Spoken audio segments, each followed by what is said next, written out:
What's up, my friends, and welcome into the PHLY Phillies podcast. As always, brought to you by our friends over at Bet365. Whatever the moment, it's never ordinary at Bet365.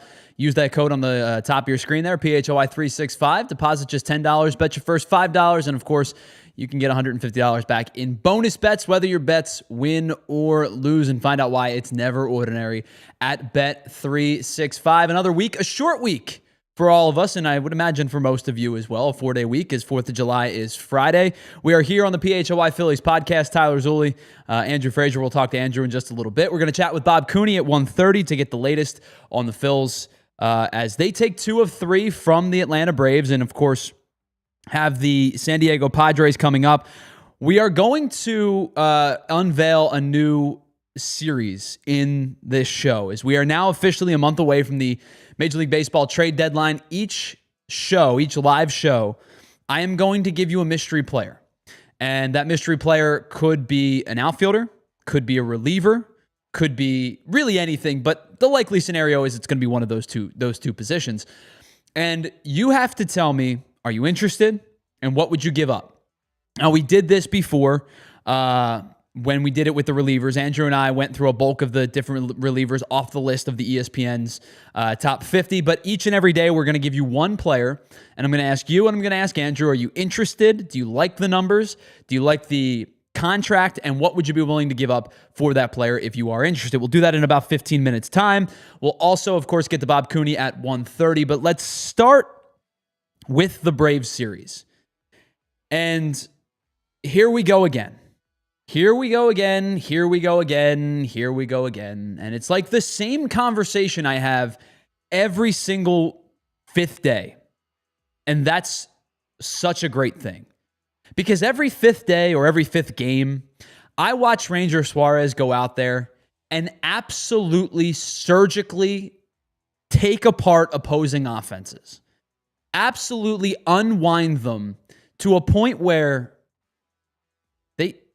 they laugh after they strike out. You saw it yesterday. Matt Olson last night strikes out on a changeup on the hands, clearly in a spot that Matt Olson was not looking for a changeup. And he strikes out, and his response caught on camera was something along the lines of, "You got to be bleeping kidding me." And then he laughed. Because for, I don't know, I do know, now the 10th consecutive start, Ranger Suarez, has put together a quality start. 7 innings pitched, 4 hits, 1 earned run, and 8 strikeouts. And every time we talk about Ranger, we have the opportunity to talk about a guy who has matured as a pitcher to a point where he is, I use the word surgical.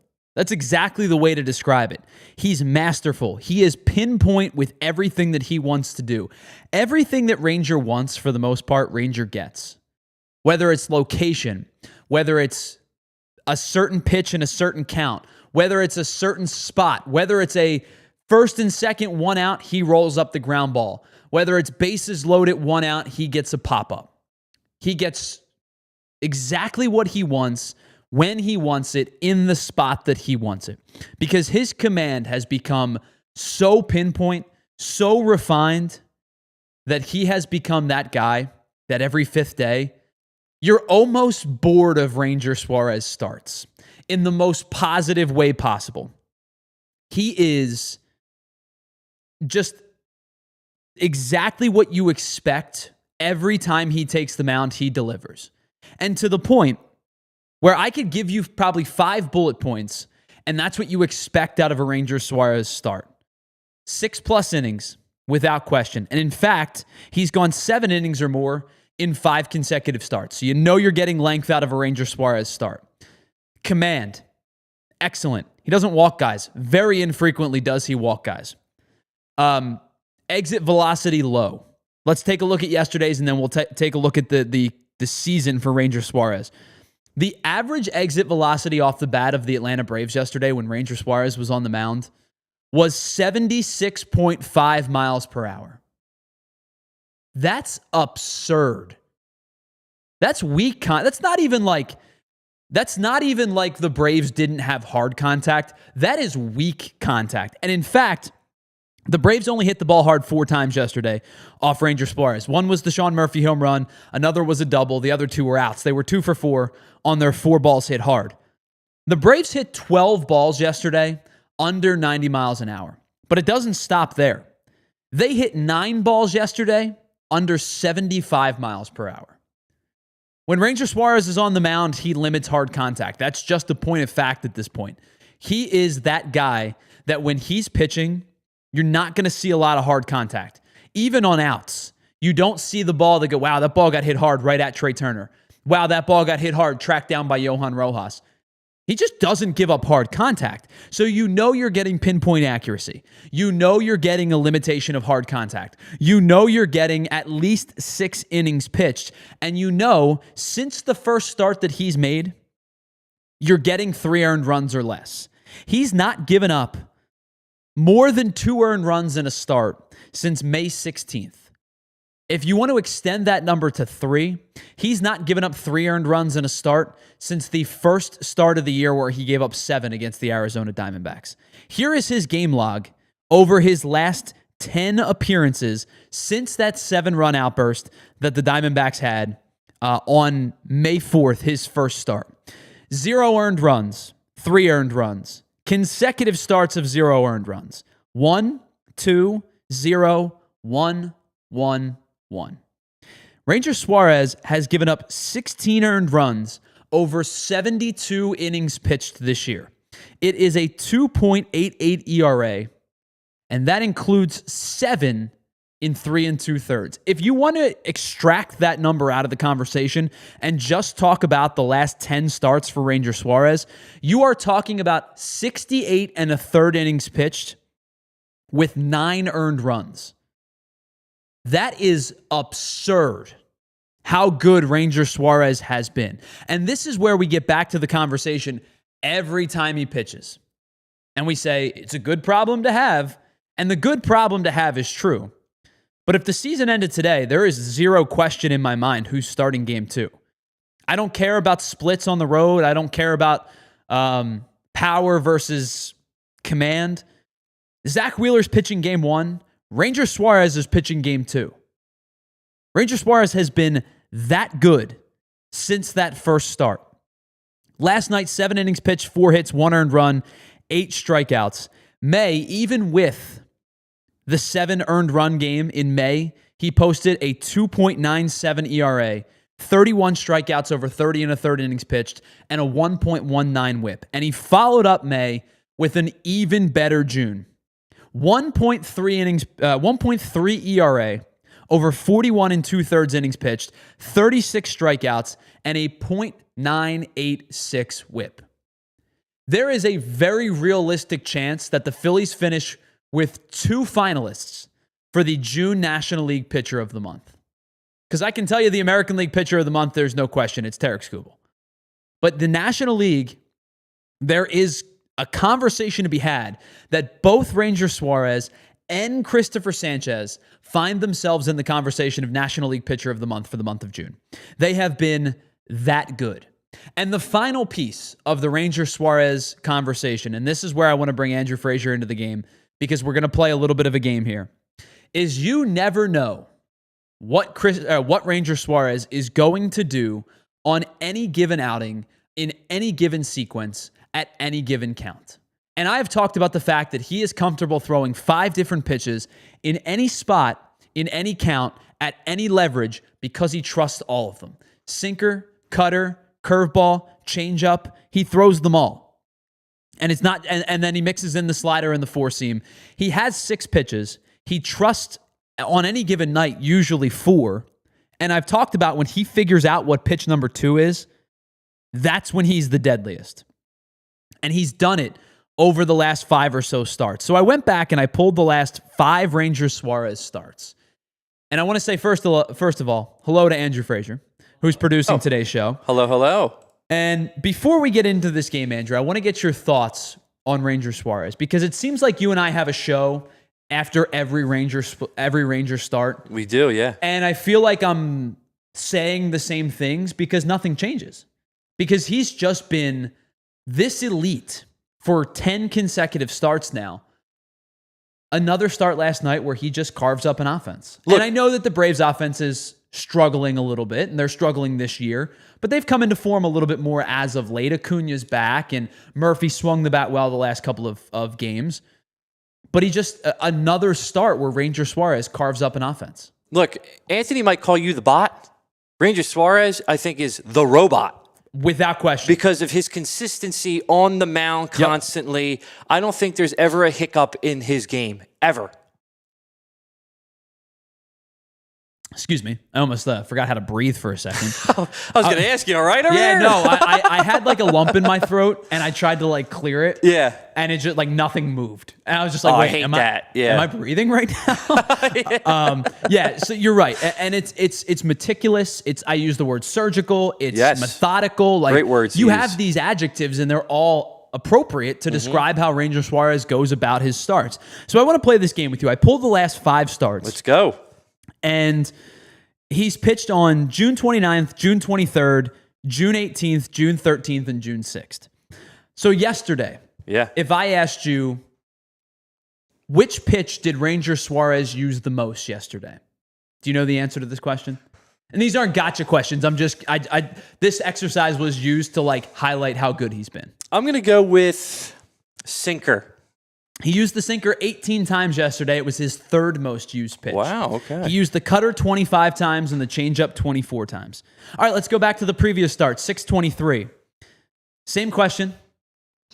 Which pitch do you think he used the most? Well, this was against the Houston Astros. Since he's Mr. Consistent, I'm going to go with the cutter. The cutter was his 4th most used pitched on that day with 20. Right, he used Ranger. the changeup 28 times, the sinker 24 times, and the curveball 21 times. Used the changeup 20 times. That was the start against the Astros, or the cutter, 20 times. The start against the Astros where he took the no-hitter into the 6th and lost. They lost the game 1-0. All right, 618 against I believe this was against the Toronto Blue Jays. It was either the Blue Jays or the Marlins, but one of the two. 618. Which pitch did he use the most? This one I'm going to say sinker. You are correct. Dang, he used the sinker 39 times on that day. 20 changeups, 16 cutters, 11 curveballs. The point of this now every other start it's the sinker, but it's 21 changeups, 15 cutters. Then a start before 28 changeups, 12 cutters, 12 curveballs. The point of this exercise, Andrew, is the joke about what Matt Olson did. Got caught on video, basically saying like, I don't know what's coming. I don't know what is coming next. And that is the pitcher that Ranger Suarez has become, where he trusts 4 or 5 pitches on a given outing, and he uses them all interchangeably. Yeah. Where one night it's 28 changeups, the next night it's down to 20, but the night before it was 25 cutters, it was 20 sinkers, sometimes 818, sometimes he uses it 40 times. It's unbelievable how unpredictable Ranger Suarez has become. Yeah, I mean, the fact that he has those 4 pitches that he can use interchangeably like that is a scary thing for an opposing batter, because there are those pitchers who like rely on the fastball, who rely on that sinker, who rely on that cutter, and so you can tell by the volume, like, oh, I know you're going to eventually get that fastball. But somebody like Ranger, who has that arsenal of pitches that he can use at his disposal, that's scary, scary stuff for anybody who's going up against him. Well, and what's the one thing that when we talk about Ranger, especially with the cutter and the changeup, but when we talk about Ranger, what's the one thing we talk about consistently? He doesn't give up hard contact. No. He's been barreled 8 times this year in 197 batted balls. That is a 4.1% barrel rate. And the average exit velocity, as we said, was 70-something was yesterday. His average exit velocity for the season is 84.3 miles per hour. Wow. That is top 1%. That's insane. In all of baseball. That's insane. His ability to limit hard contact is ridiculous. And we talk about the expected numbers, the computer numbers versus the real numbers. Well, this season so far, Ranger Suarez expected batting average 214 against, expected slug 319. And when you look at the real numbers match that pretty specifically. So he's not like these weak, so sometimes we talk about, guy hit a ball hard right at somebody, unfortunate. Sometimes we say, guy hit a ball, dribbler down the line, beat it out, base hit. Baseball's pendulum swings back and forth, and usually it centers itself out after a season. He's not getting lucky. This isn't a pitcher who's, like Mick Abel was getting a little bit lucky in some starts, giving up hard contact, finding outs. This isn't a pitcher who does that. This is a guy who is limiting hard contact. His hard hit percentage is 27.4%, which is another one in the top 1 percentile of baseball. What he does, and I don't want to call it a limited arsenal because it's not a limited in terms of what he's able to do, but I mean limited in terms of high velocity's not there. Wipeout breaking ball sometimes does. Curveball can be that pitch sometimes, but he doesn't have the frisbee slider. But when he's mixing in these pitches well, with the changeup, with the cutter, with the sinker, little four seam, little slider, little curveball, he becomes so unpredictable. It becomes that this guy's unbelievable. Yeah. Yeah. And we actually had, so Jamie posed a question today on Anthony's show. And he asked, if you could extend one player, it being either Luzardo or Ranger, who would you pick?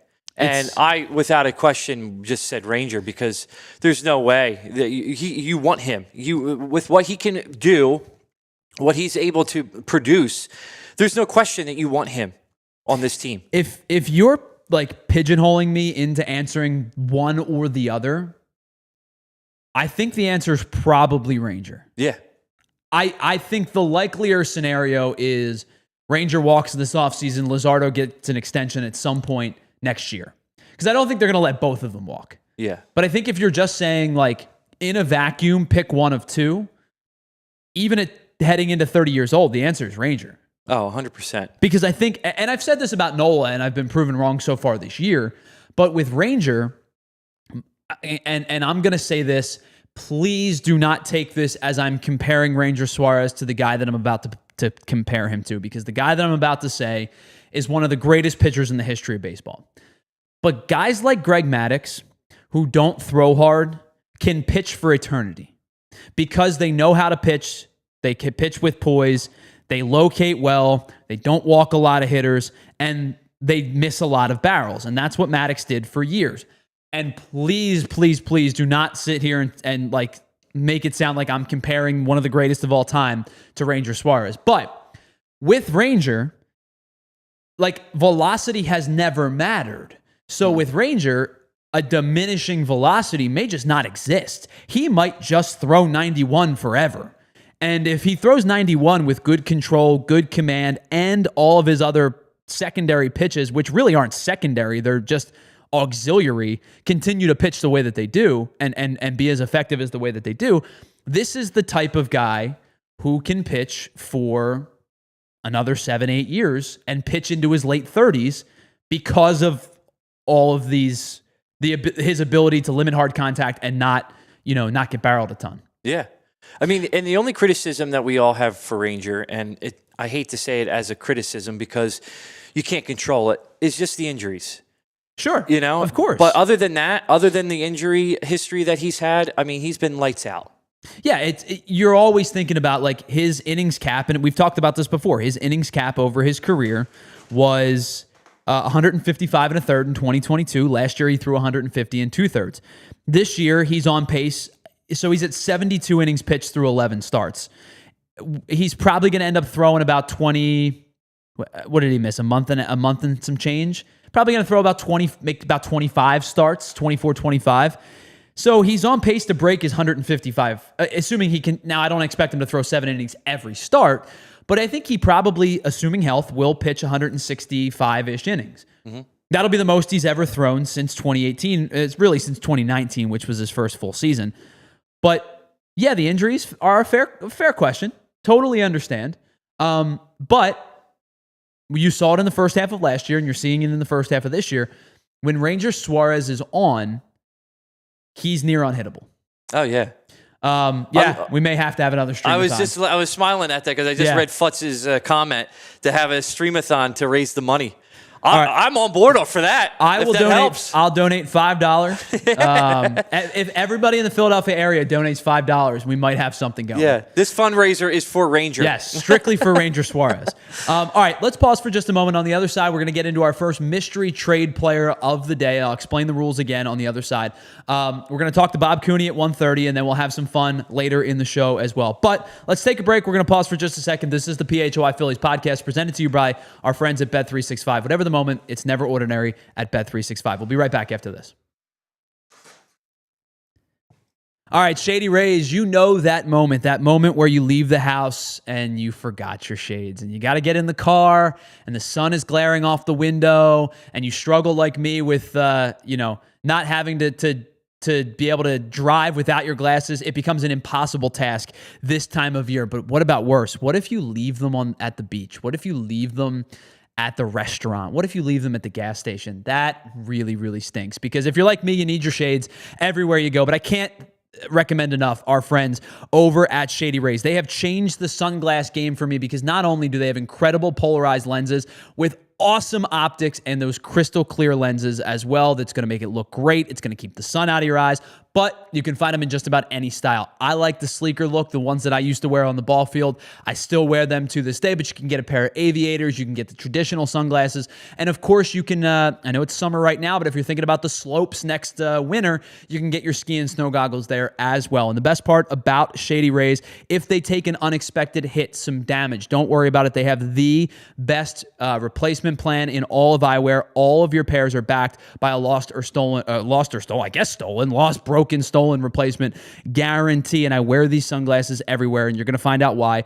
Over 300,000 people have rated Shady Rays 5 stars. And we've teamed up with Shady Rays to bring you an incredible offer. Head on over to shadyrays.com, use the promo code PHLY, and you'll get 35% off a pair of polarized sunglasses. All right, while we're at it, let's tell you about our friends over at Cherry Hill Kia. If you're looking for incredible deals and super low lease payments, Cherry Hill Kia and KiaofCherryHill.com is the place to be. They have celebrated Memorial Day all month long, and they have a massive selection of over 450 new Kias to choose from, 40 Tellurides, 100 Sportages, 35 Carnivals, 75 Celtos, and of course 80 Souls. They have everything that you're looking for. And listen, they are the hottest automotive brand in the country for a reason. 7 of their models received a 2025 Car and Driver Editor's Choice Awards, which is incredible, because considering that over 450 models were tested, only 20 industry-wide received this award. And you combine that with the best warranty in automotive business, 10 years, 100,000 miles powertrain, or 5 years, 60,000 miles, bumper to bumper. You can stop in today and tell them that PHLY sent you, and you get a $100 restaurant.com gift card just for taking a test drive or completing a trade-in appraisal. So there's no risk to you. Just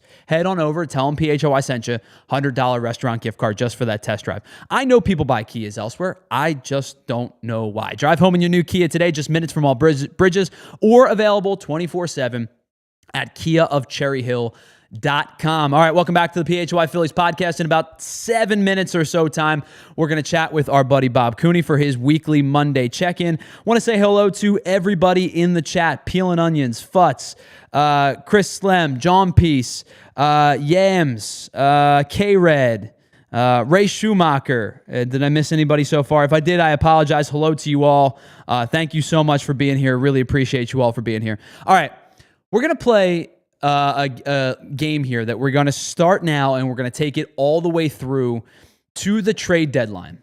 And that is Mystery Player of the Day. And you saw us do this a little bit in the show on the show on Friday and on Wednesday with the Angels players and with relievers. So I'm going to pose you a mystery player each day. I'm going to show you their Baseball Savant page. I'm going to show you their numbers. And of course, we'll give you the contract and things like that. I'm going to ask you, and I'm going to ask Andrew, first and foremost, are you interested in this player just by seeing their numbers? And second, what would you give up for this player if you are interested in this player? So most of the time throughout the rest of the series, it's going to be an outfielder or a reliever, because that is what the Phillies need most. But we might throw a couple wrinkles in there. But let's take a look at our first mystery player of the day. Now, keep in mind, what I tried to do here, Andrew, was find players on teams that were struggling.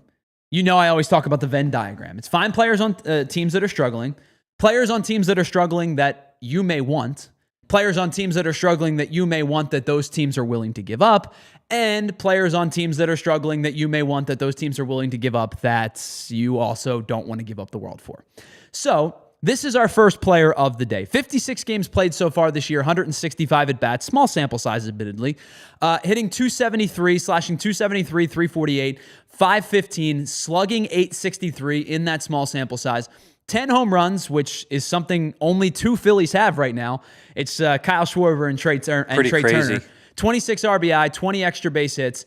And next season, they have a $6.5 million club option, which I would imagine if the Phillies were to trade for this player, they would consider picking up. Now, those are the good.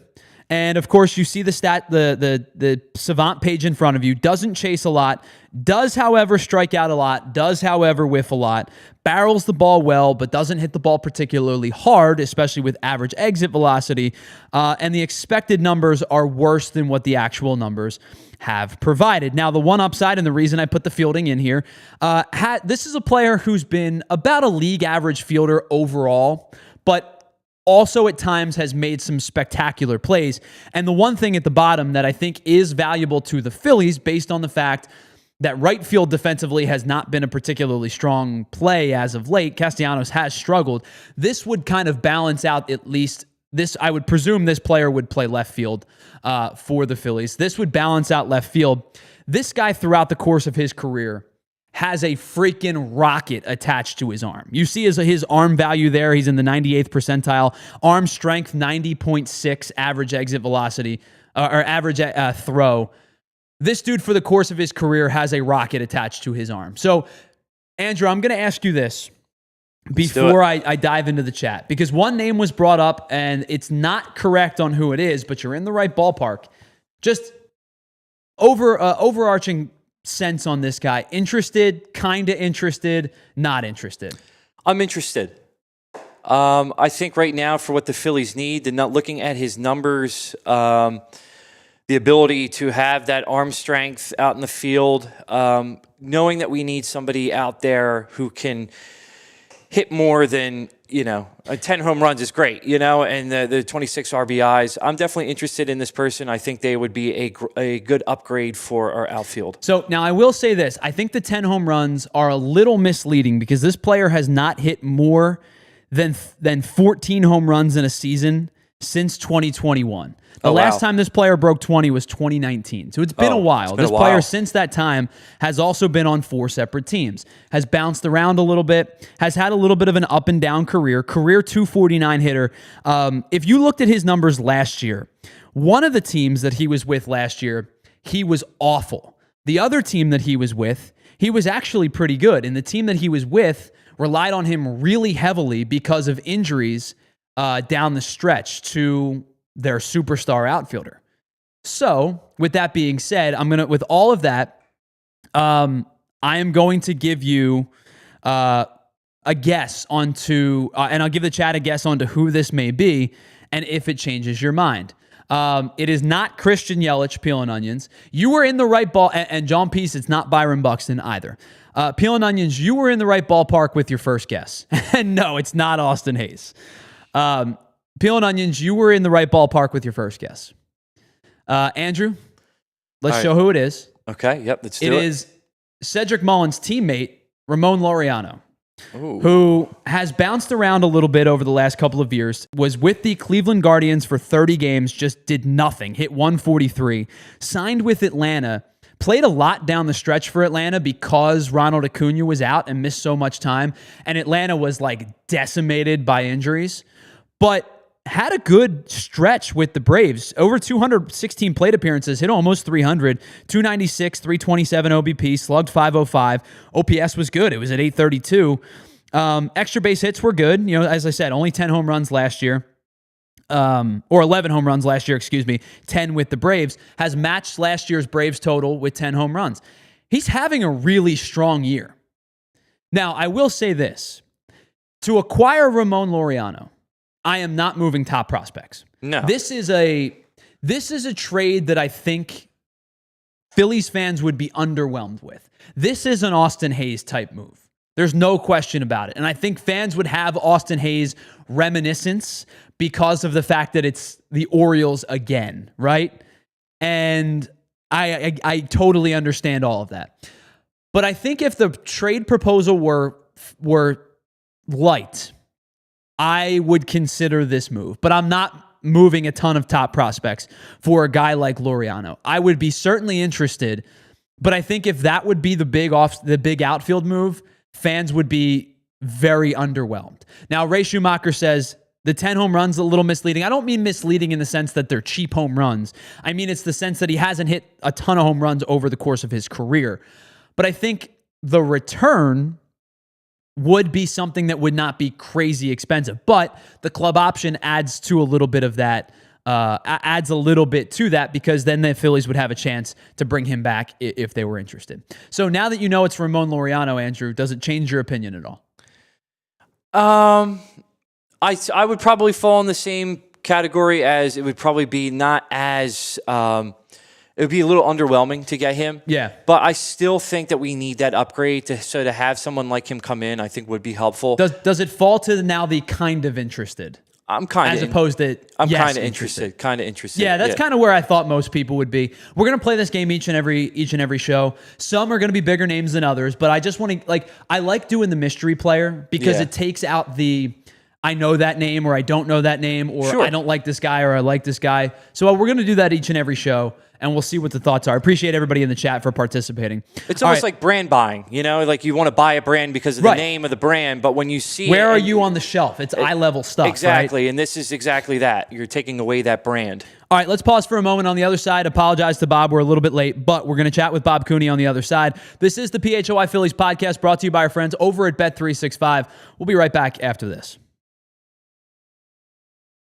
All right, let's talk about our friends at Ace Hardware Home Services. You know that Ace Hardware is the helpful hardware folks, but now Ace Hardware is bringing those helpful hardware folks right to your front door. The help that you love in the store right to your front door, all the way from Philly to the Jersey Shore. Whether it's plumbing or electrical, heating or cooling, they've got the trusted pros to keep your home humming all year long. If you've got an outlet that you said you were going to fix since last summer, Ace has the person for that, because they're not just the helpful hardware folks, but they are the helpful hardware home service team. It's been hot as of late. Please get your AC fixed if it's not running at full capacity. I just want to make sure that you are able to be comfortable and safe within your own home. But whatever it may be, thinking about your heating for the winter time coming up, you need to get your heater fixed. Ace is the place to get that done as well. Visit Ace Hardware Home Services online at acehardwarehomeservices.com to get started on your next project.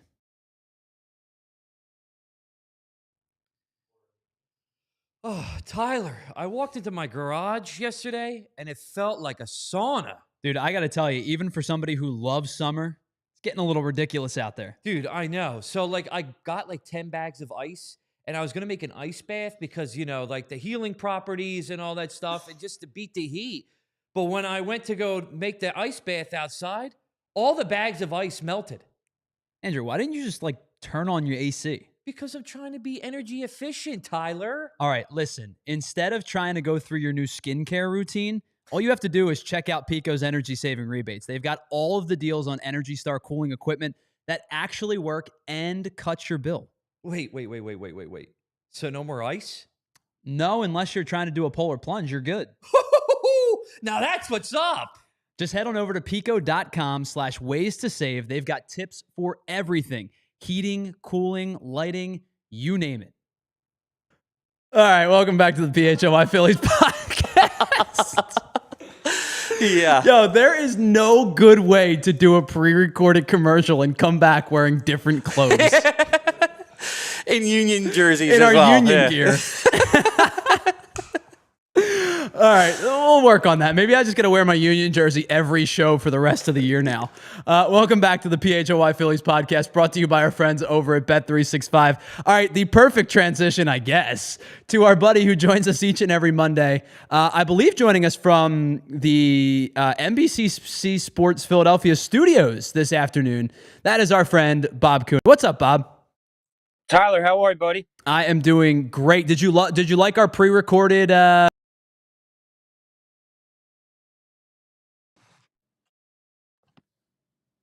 I lost you. Oh, Bob, can you hear us? I can hear you now. You got me? There we go. I got you. Did you get a chance to check out our incredible ad-libbed Pico spot just now? Incredible is one way of putting it. It happened. There's got to be some kind of an award given out for your co-host on that one, I will say. Yeah, I think they give out the Razzies, right? Yeah, that was people won't forget it, and that's what you want out of a read, right? So Bob, you're looking a little fancy today. You got a check-in or something going on with our friends over at NBC Sports? I got a new job, Tyler. Oh, congratulations! Yep. Thank you. I'm sorry to spill the beans. I'm sorry about that. No, don't be sorry at all. I don't think it's going to be a secret. Yeah, I start here tomorrow. I'll be covering the Phillies for NBC Sports Philadelphia. They've been kind enough to let me keep doing this with you That's awesome. and with the other people at PHLY. PHLY has also agreed to, whenever you would like, to have me on. So yeah, we'll have a little bit more inside for you on Mondays as I'll be traveling with the team, covering the team from here on out. That is incredible news. First of all, congratulations. Again, second of all, like I said, I apologize for spilling the beans a little bit, but overall, congratulations. That's excellent news. Thanks, buddy. I appreciate it, and yeah, it's good to be back in the swing of things in a bigger way. All right, so the main conversation today, as it seems to be every time he pitches recently, is Ranger Suarez. Excellent again yesterday. Just in complete control from pretty much the jump. The solo home run was really the only blemish on his night.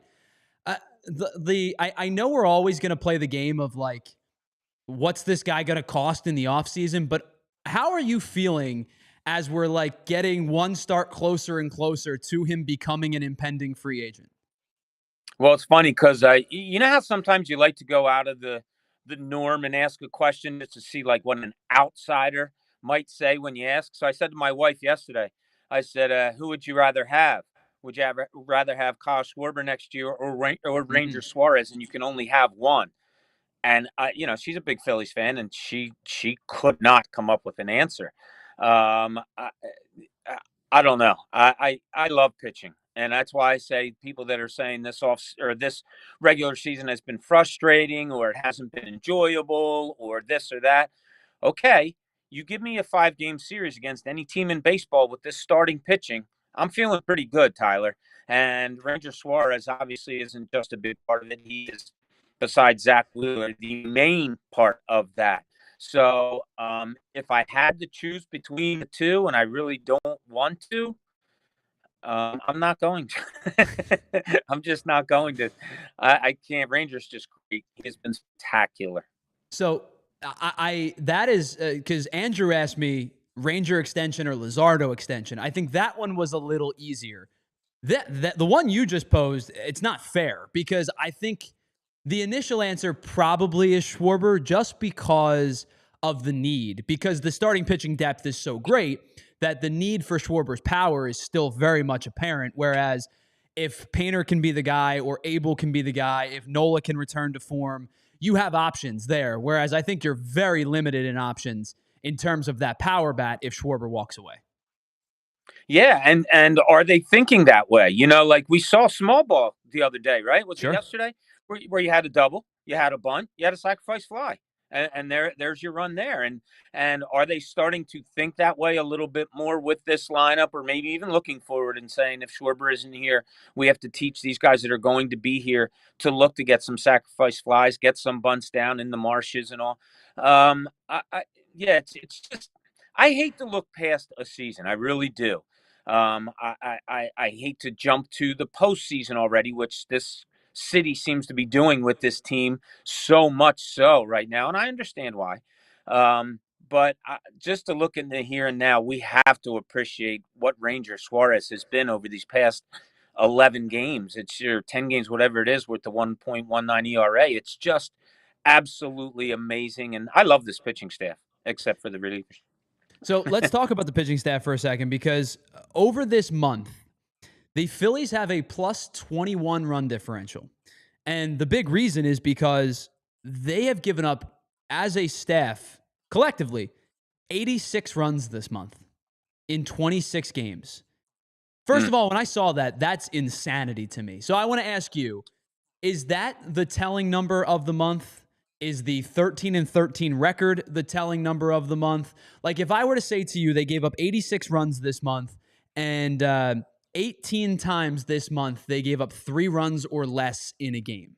Is that more important to you, or would you look at it on the inverse and say, well, they've done all that and they're 13-13?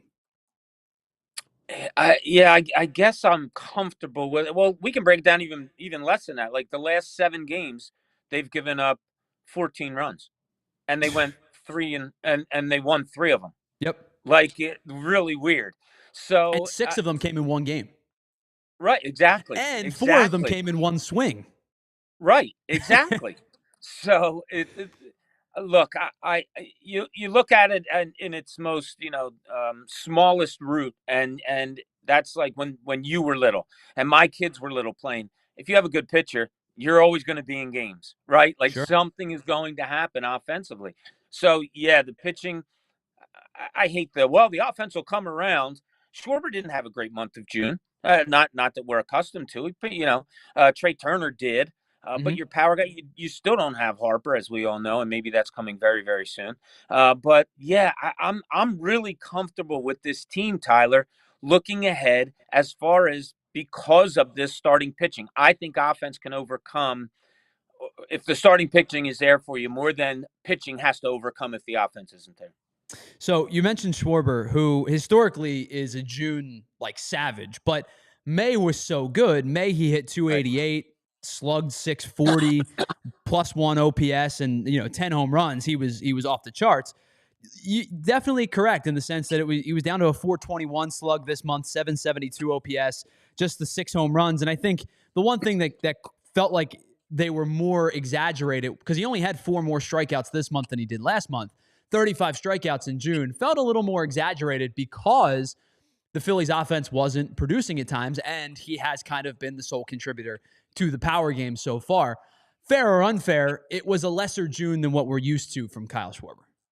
Yeah, it was because our expectations are just unbelievable. But let's reverse it. If you throw maybe Trey Turner's numbers in there Sure. and say, well, this is the month Kyle Schwarber had, sure, it sans the home run. That's probably a Schwarber like June that Trey Turner had and is having. But it's funny. That's the individuality that we're always going through when we're talking about the Phillies offense, Ty. That's not good. When you say, well, he's their only pop, you're talking about Kyle Schwarber. Well, Trey Turner had a great month. Like that's becoming too much of it lately. Like I want to hear us talk about, or the Phillies need us to talk about. Man, that 3, 4, 5, and 6 in the lineup has had a great month, or whatever it may be. But it's just they're just not getting it out offensively right now.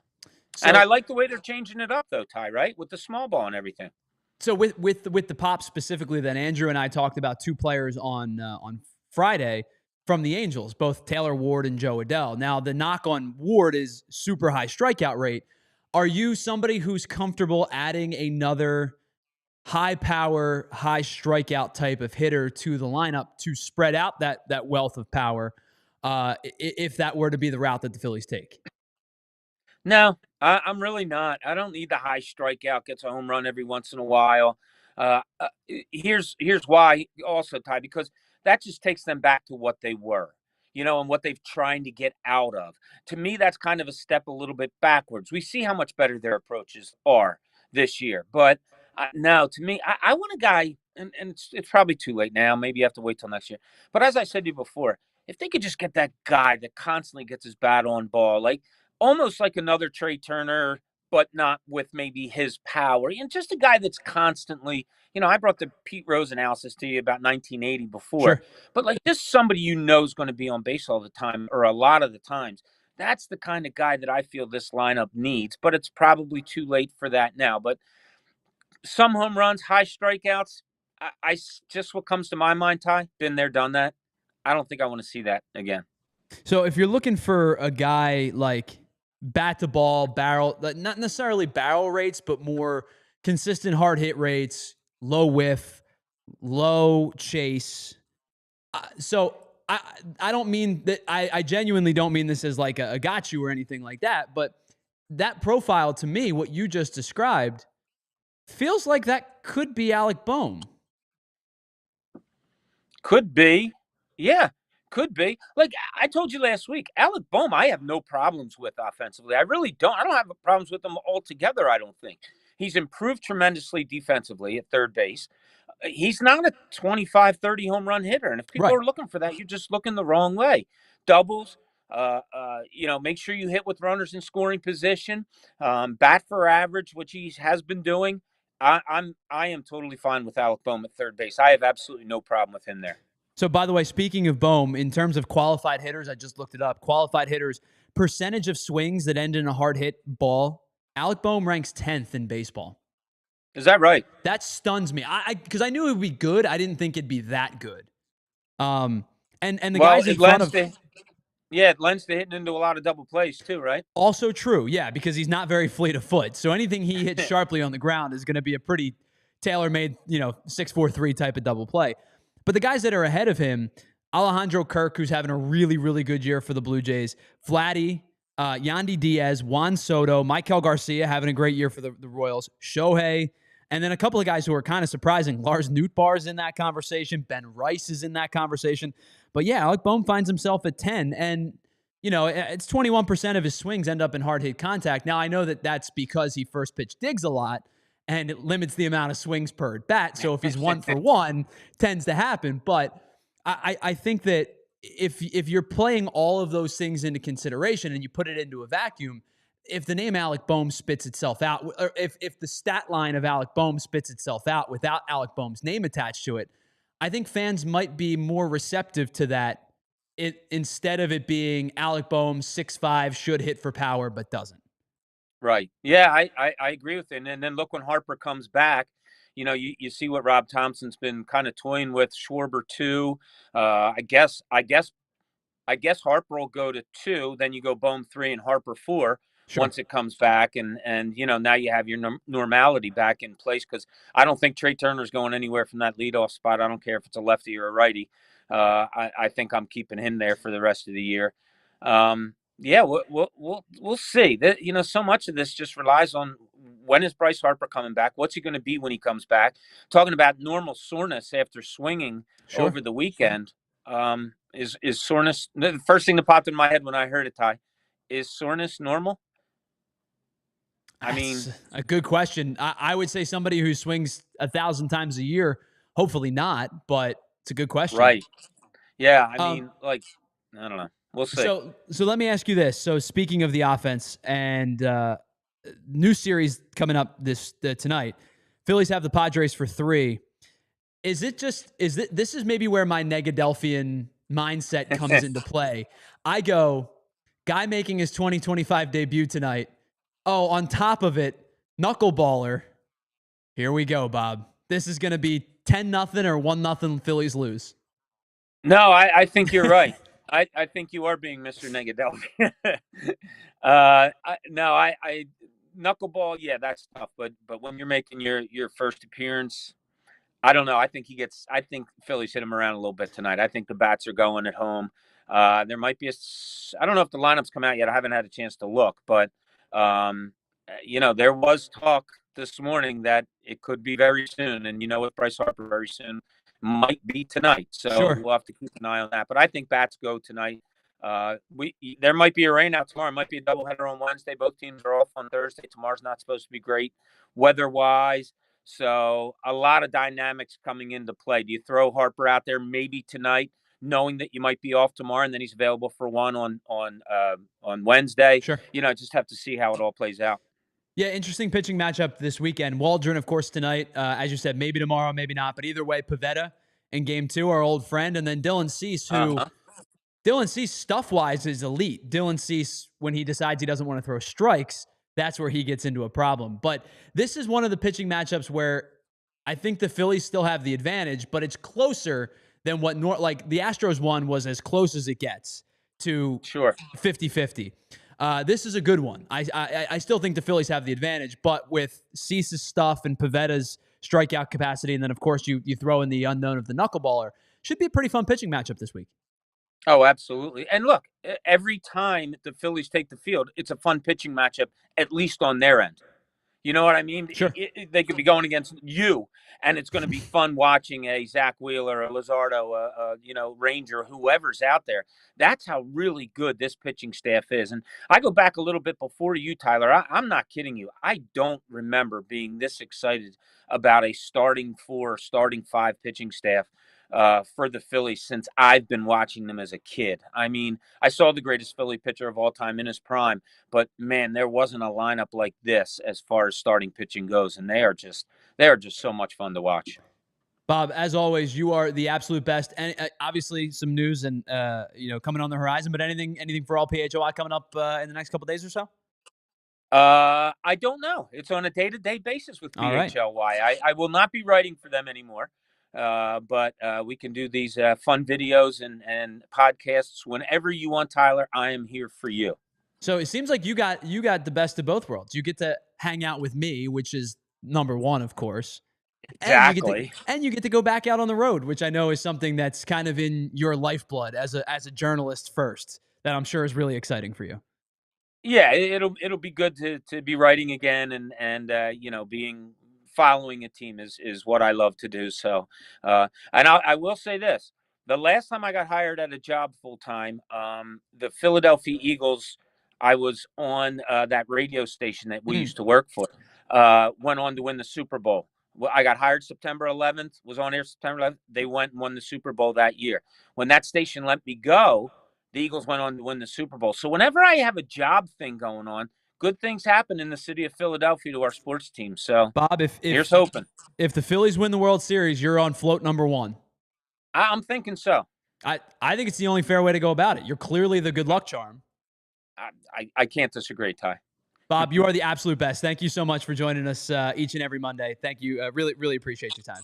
All right, buddy. Thank you. Take it easy. There he is, Bob Cooney. And again, congratulations to Bob. That's awesome. Bob is one of, I've said this before, Bob is one of not only the hardest working people in the industry, one of my favorite people in this industry. So awesome for him to be back out covering the team again. Because Bob is awesome in this role. Bob was great on the radio. He's great in this role. But I know Bob is a journalist at heart.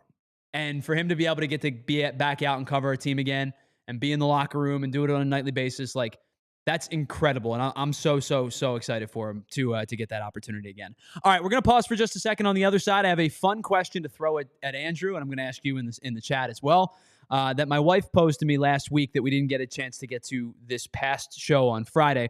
So we'll do that and a little bit more coming up on the other side. It is the PHLY Phillies podcast brought to you by our friends over at Bet365. We will be right back after this. All right, listen, saving money, acquiring, investments, saving for retirement, talking about, financial future. It's a difficult task for anybody at any stage of your life, whether you're in the stage that I'm currently at, which is trying to balance both saving for a home and saving for my son's future, while also, having a little bit of money to live is a difficult task. Or if you're thinking about retirement, you're thinking about college yourself, you're thinking about that next down payment on a home, or maybe you're thinking about a rainy day fund. It's never a bad thing to have a little bit of rainy day fund as well. Whatever it is, Monarch Money has you covered because they are your personal CFO. They give you full visibility and control of your finances so you can stop earning and start growing. It's more than just your average budgeting app. It is a complete financial command center where you're going to see all of your accounts, all of your investments, all of your goals. As I said, right now, our goal, we just opened up a 529 for our son because it's never too early to start thinking about school, because I can't imagine what school is going to be like in 18 years, knowing what I paid and what my wife paid for our educations. So it's never too early to start thinking about it. With Monarch Money, you can see that those funds grow over time. And when you put money in, you're going to see it. When you get your interest, you're going to see it. And all of those are right in the palm of your hand with our friends over at Monarch Money. So start managing your finances to build the life that you actually want. You'll find out why Monarch Money is the top recommended personal finance app by users and experts with over 30,000 5-star reviews. Take the financial stress out of your decision making. Get control of your overall finances with Monarch Money. Use the code PHLY at monarchmoney.com for half off your first year. Once again, 50% off your first year at monarchmoney.com with the code PHLY. And as a small business owner, if you don't have the luxury of clocking out, you just have to have your business on your mind 24/7. You need a partner that works just as hard as you do. That hiring partner, when you're thinking about the next candidate, is LinkedIn and LinkedIn Jobs. When you clock out, LinkedIn is going to clock in. They give you the ability to post your job for free or promoted jobs, and we'll talk more about that in just a second. They also offer you an incredible new feature that can help you write your job descriptions and then quickly get that job in front of the right people with deep candidate insights. Post your job for free, which is great, or you can promote your job and get 3 times as many qualified applicants. At the end of the day, the most important thing to you is your small business, and the quality of candidate is going to impact your small business significantly. With LinkedIn and LinkedIn Jobs, you can feel confident that you are getting the best. Find out why more than 2.5 million small businesses use LinkedIn for hiring today. You can find your next great hire at LinkedIn. And once again, post your job for free at linkedin.com/Phillies. That's linkedin.com/Phillies to post your job for free. Terms and conditions do apply. Welcome back to the PHLY Phillies podcast, presented to you by Bet365. Whatever the moment, it's never ordinary at Bet365. So before the show, so if you see me tugging on my shirt a couple of times, before the show, Andrew and I and Joey had a conversation of Friday afternoon. It was like the Arctic in this studio.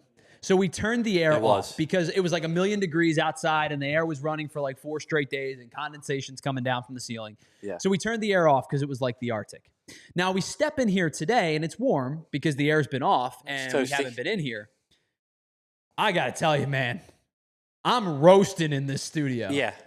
I closed the door here because we have some people hanging out doing some work and they were being a little loud. So I closed the door and it's like a hot box. Yeah, here, we got the lights going. I need an ice bath. So I have a glass door. You have a wood, like yours is just a plank. Like solid wood. It's solid wood that's on like rollers. Yeah. I can't imagine. I'm sweating. You guys got to be sweating in there. Well, with all the equipment, the computer, everything that's producing heat, sitting in front of it behind a wooden door. Yep. Yeah. Sweating a little bit. All right. So let me ask you this question. My wife posed me this question on Thursday, and we didn't get to it on Friday. All right. Bring it on. Now, I'm going to give you the rules because somebody posed the rules in the chat, and it was kind of warping how I was viewing this. Okay. If you had to step into the box as a hitter against a major league pitcher, and every at-bat restarts the count. It's a new at-bat with fielders in the field, and you couldn't leave the box until you got a base hit. Now, I'm going to preface it by saying this. Pitch counts don't exist in terms of like if it took you 100 at-bats and pitcher was on pitch number 500, yes. Right, they're going to be less effective. Sure. Also, your stamina doesn't change. It's not like you're in at-bat 100 consecutive. Yeah. So it's a fresh at-bat with the fresh pitcher each and every time. If you had to step into the box and face a major league pitcher and you could not get out of the box until you got a base hit, but you could pick the pitcher that you wanted to face, who would you choose? So I'll preface it by saying this. Are they in their prime? No, like, right now. Take somebody on. So it's right, whoever they are right now. So it could be Zach Wheeler right now. Yeah, there's but no it's way. not like there's no way. It's not like I'm saying to you, go face prime Max Scherzer or prime Clayton Kershaw or prime Justin Verlander, right? Yeah. So it's whoever they are right now. So my thought was I'm going to Baseball Savant and I'm looking at average fastball velocity and I'm inverting it and I'm finding the slowest pitcher possible. Which was my first thought. Probably a smart thing to do. But the problem is I also want to play into consideration. I don't want the pitcher that has a nasty breaking ball. And everybody's got a breaking ball. But the one pitch I don't want is somebody with a sweeper. So anybody that's got a sweeper is out. The next thought was I am a left-handed hitter. I've never been a switch hitter. I've only ever hit left-handed in my career. So I don't want a lefty, right? I don't want lefty-lefty. I need a righty whose breaking balls break into me. Not like it's going to change anything, but I have no chance against the lefty slider or sweeper. So all of those things come into consideration. And the immediate first guy that jumped out to me was a pitcher on the Padres, funny enough. Okay. His name is Alex Jacob. His fastball on average is 85.4 miles per hour. And he throws it about 40% of the time. Okay. He also has almost a 7 ERA across Major League Baseball. Not a bad candidate. The problem is Alex Jacobs' arm slot makes this really, really difficult. He's at a 0-degree arm slot. So when I talk about 0 degree, he's perpendicular with the ground. Parallel with the ground. And his release point comes across like this. So everything's got movement. So he was out. So I finally came to my decision. The guy that I am choosing is with the Washington Nationals and has been in the big leagues now for almost 10 years. And it's Trevor Williams of the Washington Nationals. Now, 6'3", 231 pounds is a big dude. But he only throws on average 87 miles an hour. Now, he does have a sweeper and a slider, which is going to prove difficult, of course. But he only throws on average 87.7. And he gets hit hard, doesn't generate a lot of whiff, doesn't generate a lot of chase. Doesn't really matter for me. But he's in the 86th percentile of walks, which means he's in the zone quite a bit. Ooh. If I had any chance, which I don't, and I'm not pretending that I do, I'm going to go 0 for 100 against this guy. But this is the choice that I would make. That's a good choice. I like that. Before we get yours, Andrew, we're a little bit late. But thank you to everybody on our streaming platforms, our Roku, our Samsung, all of our streaming platforms. Head on over to allphly.com to watch the rest of the show. We are officially in overtime. All right. That's my answer, is a guy who's around the plate a lot. Now, don't get me wrong. I'm not getting a hit. But I think I've seen about 85, 86 in my career. Yeah. Maybe a little bit more, but that's probably about it. That was also when I was 21. Yeah. Not 31 and haven't swung a bat in like 6 years. I'm not hitting this guy, don't get me wrong. But if I had to pick and I couldn't get out of the box until then, I think I'm picking Trevor Williams. That's a good pick. Anybody you can think of off the top of your head? So funny story. So 2 years ago for Christmas, I received one of those MetaQuest VR headsets. Okay. And on the headset, they have an app. It's called Win Reality. So it's something that baseball players use in the offseason, like a VR thing. And you can set your pitcher. You can pick from a variety of pitchers that are out there, college, whatnot.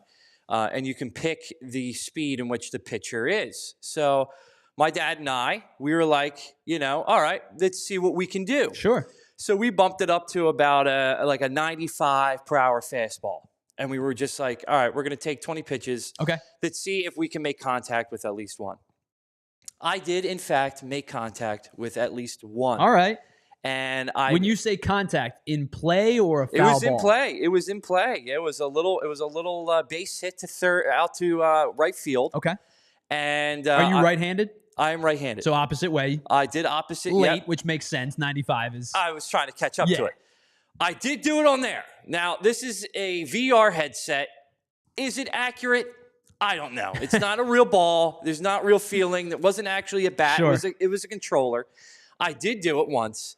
I was just jokingly looking through who I would pick, and I was like, maybe like Craig Kimbrell would be funny to go off of. But I was reading chat and going through what you said. It has to be. We're going off of this year's stats. Yep, this year's stats. Give me Aaron Nola. I knew somebody ripping was one gonna off of say it. him, baby. You're not hitting him. Probably not. I mean, you're not hitting any. We're not hitting any of these guys. I'm not. But I thought it was an interesting question. A, because the guy who throws the slowest is facing the Phillies tonight, and B, they're facing a knuckleballer today. Yeah. Who, listen, I think everything goes out the window when you're facing a knuckleballer, and the ERA is bad in AAA. Like, he had a run last year where it was like, oh, man, a knuckleballer's back in baseball. This is really cool. And the reality is he's not been very good in the course of his career. 4.7 ERA in his career. AAA numbers were bad. Doesn't get nearly as much chase and whiff as he should with the knuckleball. But I think when you face a knuckleball, inherently I just go, well, everything's out the window. Because all I think of is R.A. Dickey killed them for years. They were never hitting Tim Wakefield. In the very small time that they faced Tim Wakefield, I think it's probably like twice in his career, they weren't going to hit him. Like, just knuckleballers in general screw up the Phillies offense for weeks. R.A. Dickey was like their kryptonite.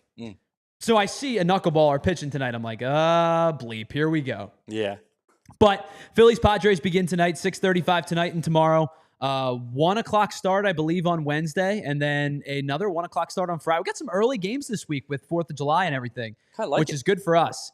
But thank you to everybody who was in the chat today. Hello to, or thank you to K-Red, Slem, John Peace. Who else was here that I have to thank? Ray Schumacher, Futz.